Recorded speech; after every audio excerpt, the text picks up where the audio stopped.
Starting out with a quote from The Age of Miracles by Karen Thompson Walker.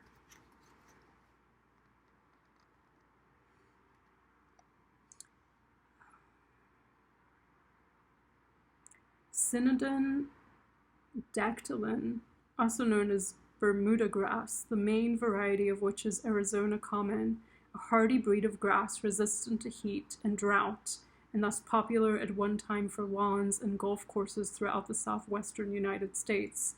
But Synodon dactylon requires abundant sunshine. It cannot thrive in shade or endure prolonged periods of darkness. Interesting. And thus, when the days grew beyond 50 hours, thousands of yards, including ours and 7 others on the street, began to suffer. The grass thinned, browned, and then died.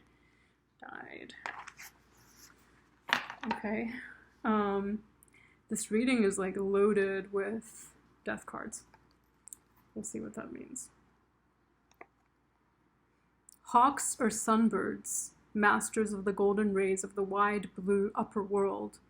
If you're one of the Hawk clan people, creative ideas come to you easily from their vast pool of information and experience. You can glide home free. They also furnish perspective. In other words, they can read the times and see how one event fits into another. Okay, let's read more. Members of the Hawk clan have sharp hawk eyes. They hover over problems until they solve them. They are astute observers. They are contemplative and analytical. They don't miss a trick. Hawks have high-minded principles, yet they are down to earth. Okay. Interesting. They are often related in myth and symbol to the afterlife. In ancient Egyptian beliefs, a being with a hawk's head and a human body escorted the dead to paradise. Hawks are said to be the soul of the soul.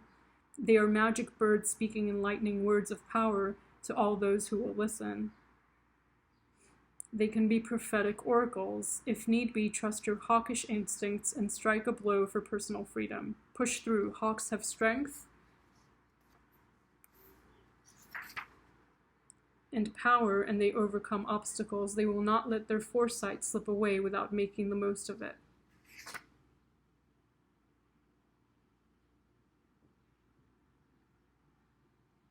Okay. Interesting. Lastly,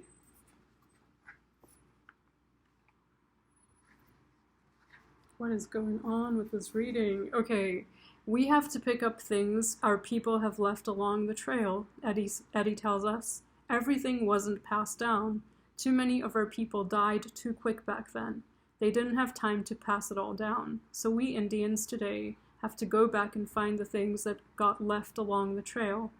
It's up to us to go back and pick them up. We have to educate ourselves to know who we are. That's what I mean when I say teach the children. The grandfathers and the grandmothers are in the children. If we educate them right, our children tomorrow will be wiser than they are today. They're the grandfathers and grandmothers of tomorrow. That's what the Red Schoolhouse is all about.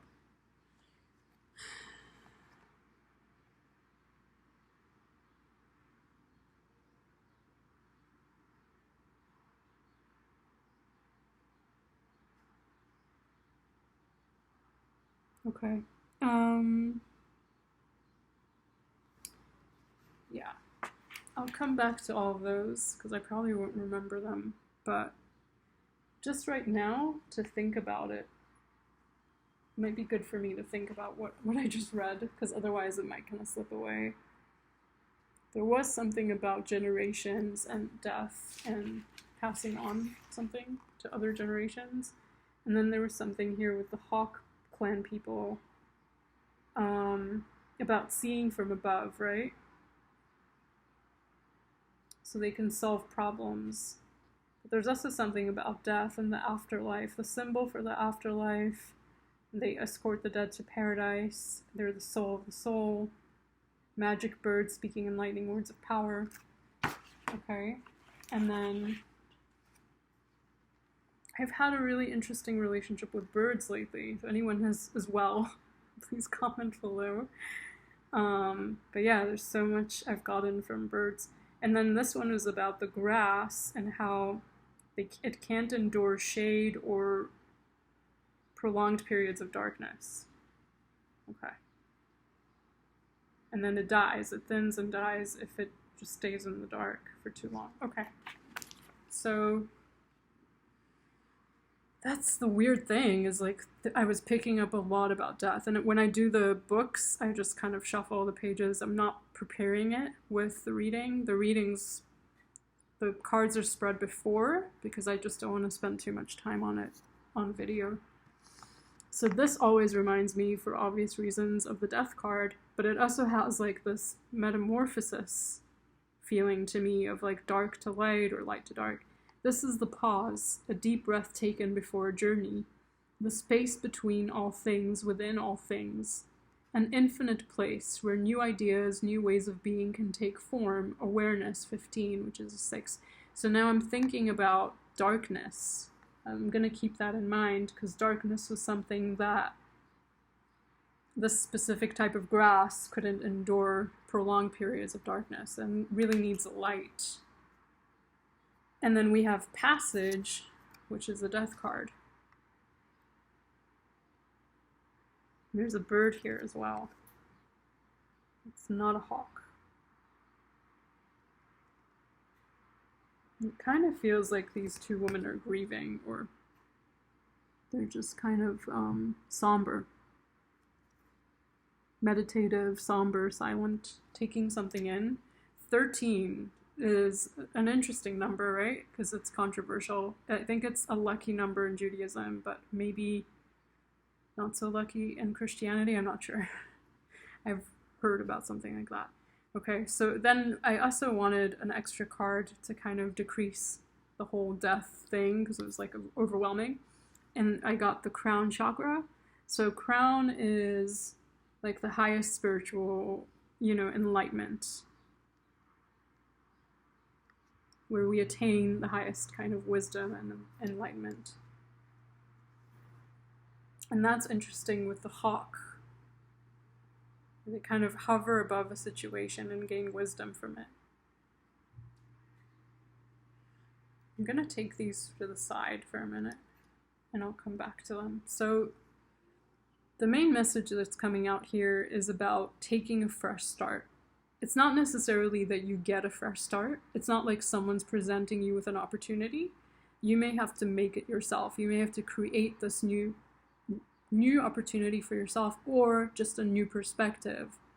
And once this perspective shift happens, you align with new people, new energies, new experiences that are attracted to this energy, that are a match, a vibrational match to the new frequency. And so this frequency is coming up through your emotions, but it's a whole process here. So the first thing that I kind of saw was this commitment to something. You're committed to something day in, day out, something you're working on, a project, a relationship, anything, right? A struggle, a problem, something you're committed to figuring out. And there's a door that opens. It's almost like a secret passageway. It's like a door that opens to transform you from one phase to the next. And it's not visible. It's not a visible door. It's not a door that others are aware of, or it's not a door that gets a lot of attention. This is kind of like a quantum leap or something, right? It's like a portal. Like you're able to go through some kind of portal to get through the situation, but it's through this dedicated energy that you're putting into something. It's like all of those tokens that have been put into this specific thing, even if it's worry, by the way, worry is also energy.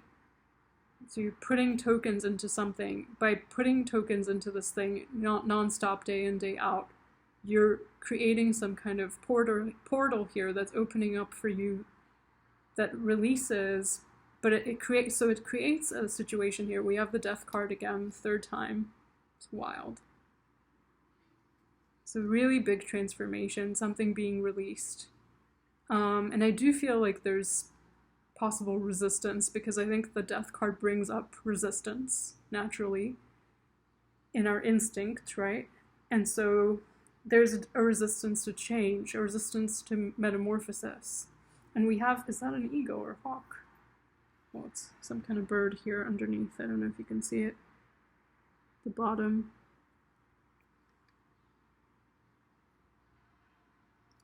And this energy is quite, like, eerie, quite strange. It's like you're now stepping into knowledge that a lot of people don't have. You're seeing things that a lot of people can't see. Also, you cannot unsee these things. It's like once you know, you know. But I'm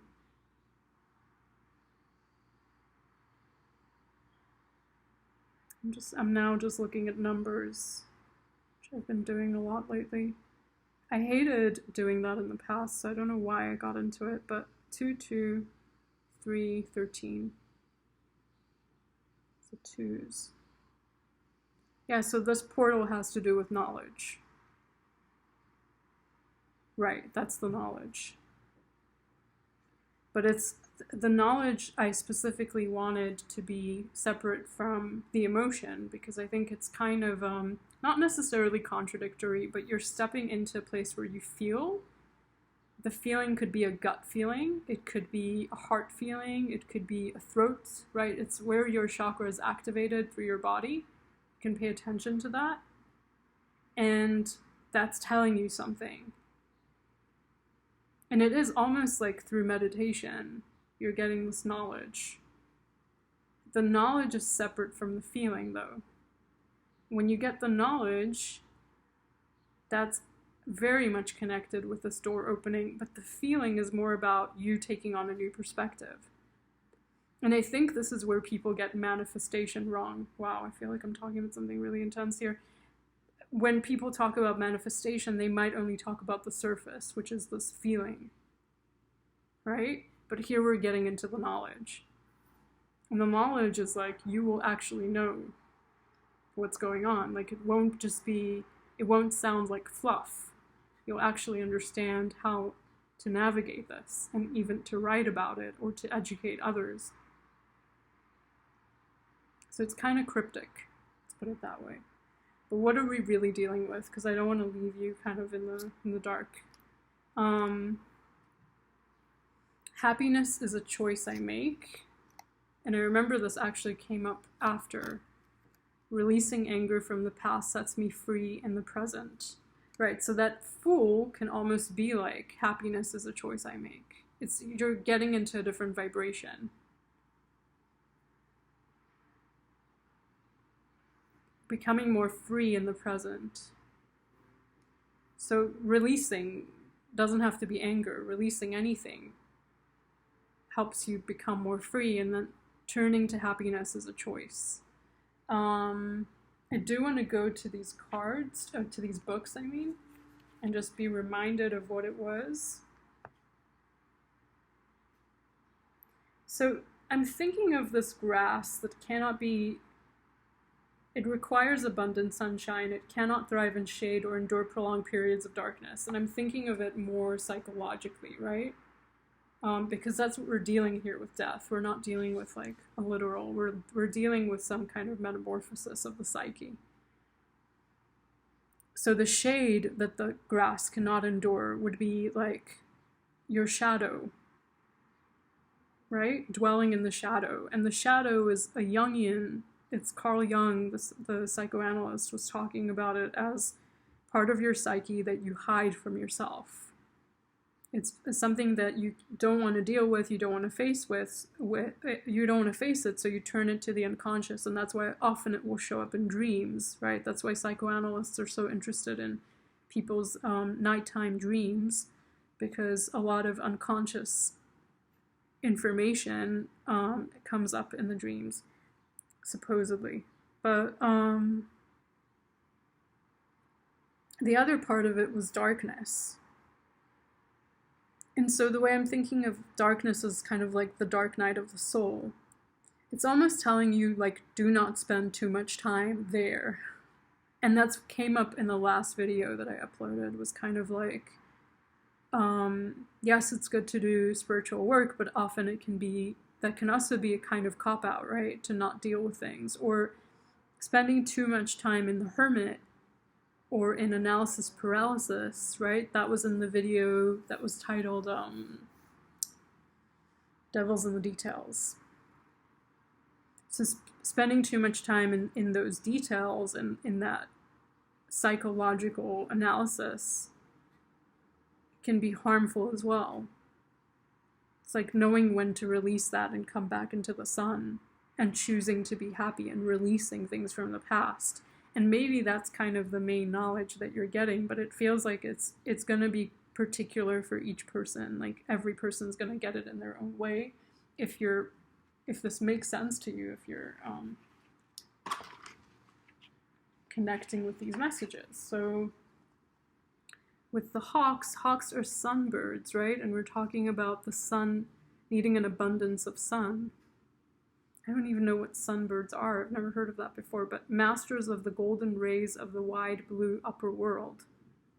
So I guess because they're getting the upper perspective, right? So that's what it was kind of describing, that they hover over problems until they solve them. And we're talking kind of about getting overly attached to a problem or spending too much time in the hermit phase or in the dark night of the soul or studying your shadow and doing shadow work and possibly needing to get a different perspective, needing to go above, right? To look at it, to look at what's happening in order to solve the problems.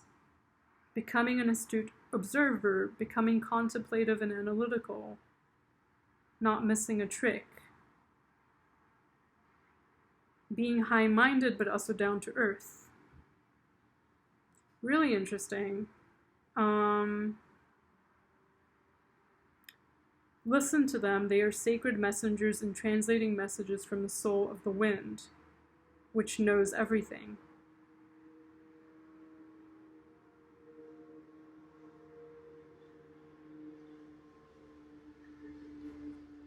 Maybe seeking out as well guides who can speak to you words of affirmation that can help guide you through this process if this is something you're relating to. And then this was a really interesting one. So we Indians today have to go back and find the things that God left along the trail. It's up to us to go back and pick them up.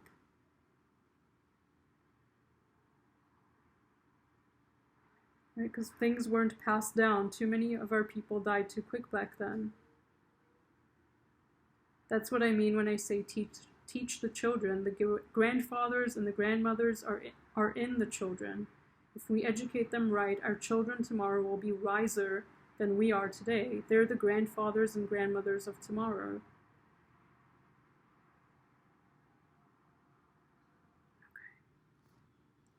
Passing on the information, right? Because you're getting this really special information here. But maybe it's also telling you, and this is something I relate to, is to seek out elders. Like if you don't have grandparents around or ancestry that you can connect with, either through stories that they have left behind or directly, then possibly reaching out to like native elders or, you know, whatever that means to you, whatever that wise person is for you.